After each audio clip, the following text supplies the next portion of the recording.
Good morning, y'all. This is Mr. Berman, and welcome to chemistry class. Today we're going to be talking about radioactive decay.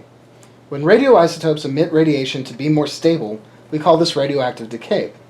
Oftentimes they will split their nucleus and change it in some way physically. Sometimes it's just about reducing the amount of energy that they have. Either way, we call this radioactive decay. There are four main types of radioactive decay that we're going to talk about.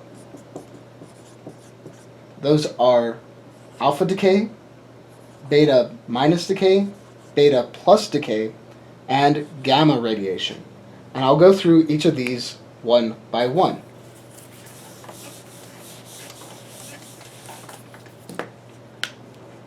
First off, let's talk about alpha decay. So alpha decay is represented by this symbol, which is the Greek letter alpha. Makes sense, right? And what alpha decay is that a helium, the equivalent of a helium ion, is shot off from the radioactive molecule. And by helium ion, I really mean 2 protons and 2 neutrons. So you can imagine something like this flying off of another molecule. We can see it in the radioactive decay of polonium. So we have polonium over here,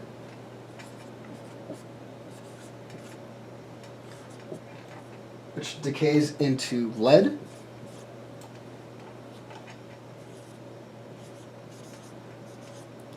plus that helium ion.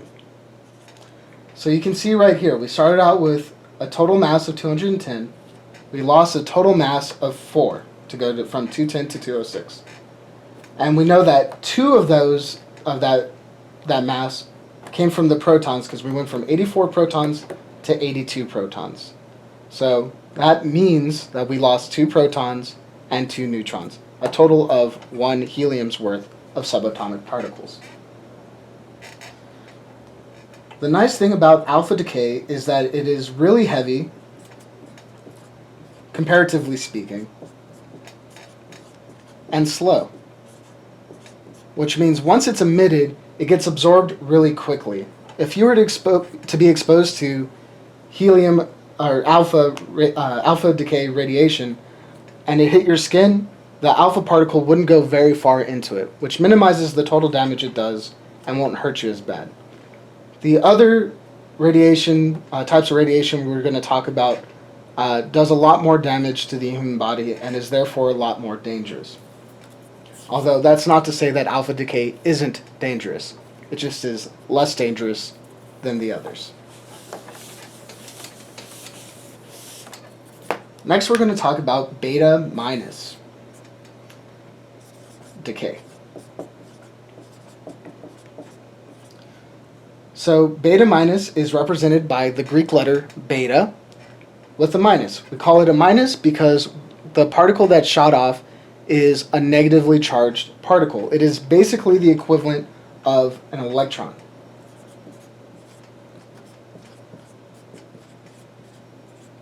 Now this electron isn't from the orbital shell, right? It's not one of the electrons that's flying around on the outside of the nucleus. It's coming from the nucleus. Now you might be asking, Mr. Berman, if I know one thing about chemistry, it's that the electron is definitely not inside the nucleus. And you're correct. What happens is a neutron will split off and form a proton and an electron, and the electron shoots out. So in this case, you actually go up by 1 proton. Watch, we can look at this example of carbon-14, which is a radioactive isotope of carbon, and it undergoes beta minus radiation.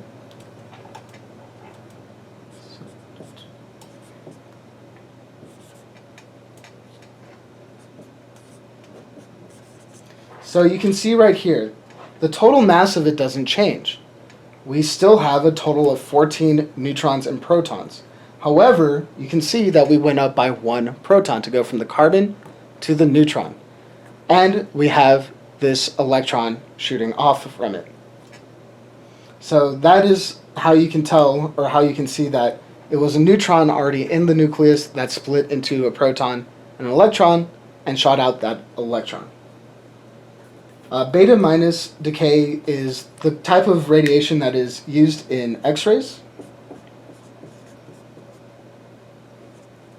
So it shoots a whole bunch of electrons at you. It goes through the soft tissue pretty easily, but it does not go past the bones, the harder objects, too easily, which is why we can use it for X-rays, and we can use X-rays to check out bones and see if any are broken or if they're in the wrong place or something like that. The next one we're going to talk about is very, very similar to beta minus, and that is because it is called beta plus. This is also represented by the Greek letter beta, but this time we have a plus sign up on the top. This is also known as positron emission. And that's because it emits a positron. A positron is a particle that is about the size of an electron,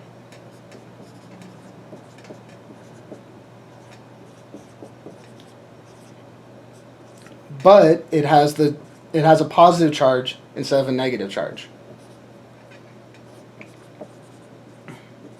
So think of it as a bizarro electron.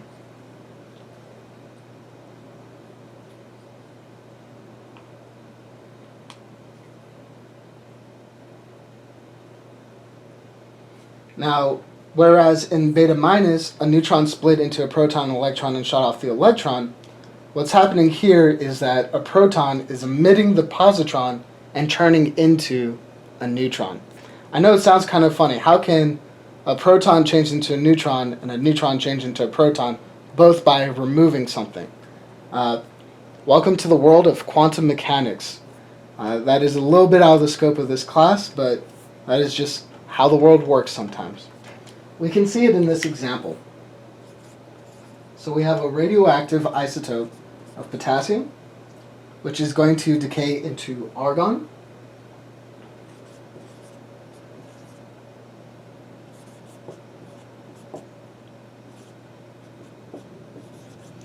And so you can see, just like in the beta minus, the weight doesn't change. So there's the same amount of protons and neutrons in total inside the nucleus. But what did happen is we lost a neutron. And that means that a neutron, we lost a proton, which means a proton converted into a neutron and shot out the positron. You can also think sometimes, so that's one way how it works. Another way is that it absorbs an electron from the inner shells of the atom. And so you can see that with this example.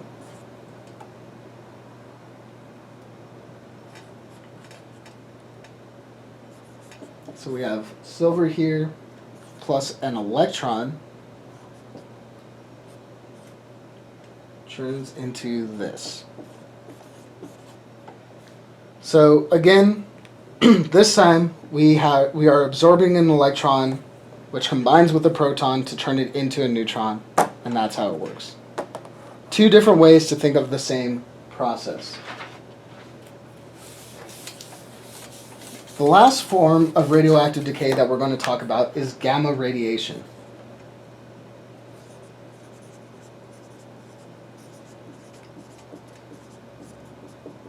As you might have been able to guess by now, this is the Greek letter gamma.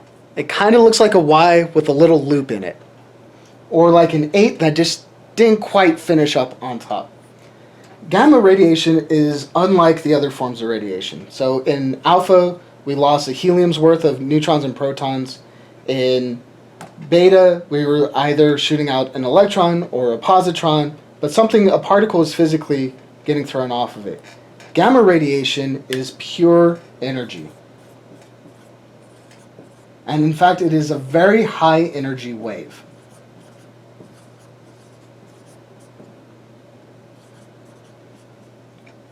That will get shot out of a radioactive isotope. A lot of the times, gamma radiation will be coupled with one of the other forms of radiation, but it is possible that an atom goes through radioactive decay and only shoots off gamma radiation. This is whereas the other forms of radiation are usually due to there not being the right ratio between neutrons and protons and the molecule wanting to correct for that. In the case of gamma radiation, it's the fact that the atom has too much energy. It's at an energy level way too high for what it wants to be. So it releases that energy and goes down to a more stable, lower energy form.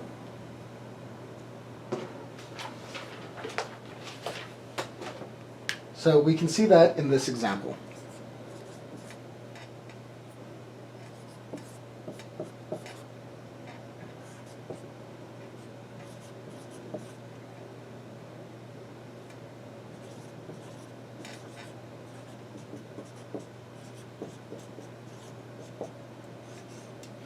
So here you can see that this radioactive isotope breaks down into radium, helium, and gamma energy.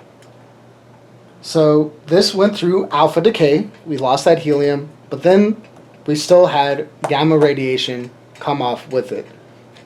Again, a very high energy wave. Of the radiations that we discussed today, gamma radiation is one of the scarier ones because since it is pure energy, not a whole lot can slow it down, or it takes a very, very dense object to absorb all of that energy.